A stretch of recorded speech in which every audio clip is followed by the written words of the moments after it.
MCQs on economic reforms.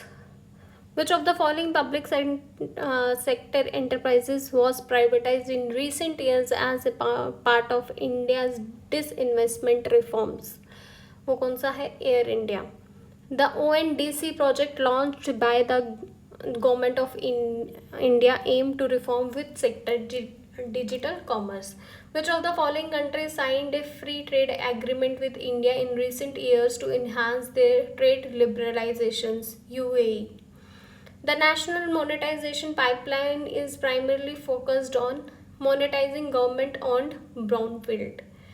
The RBI launch of digital currency is a part of which broader reforms objective? किसका reform है? Financial innovation and digital economic. Which scheme aims to boost India's infrastructure capacity through a targeted incentives PIL schemes? The faceless assessment system introduced by the Income Tax Department is aimed at promoting transparency and reduce corruption. What is the focus of the Agri-Stack initiative being developed by Government of India? Digital database of farmers.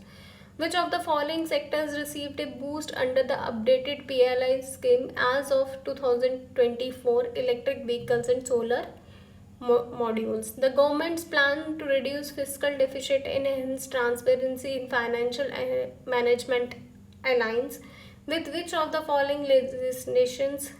FRBM Act. The LPG reforms of 1991 was introduced during which Prime Minister PV Narasimha Rao ji? उस time पर Manmohan Singh ji ministry of finance थे, economist थे. The term disinvestment किसको कहते हैं? Selling assets to private firms. The GST council is chaired by, कौन chair करता है? Finance commission minister union. Which of the following sector is not covered under the PIL scheme? कौन सी नहीं है? Railways. Which 23rd initiative aims to democratize India's e-commerce landscape and break digital monopolies? वो कौन सी है? ONDC. Thank you. Bye bye. Take care.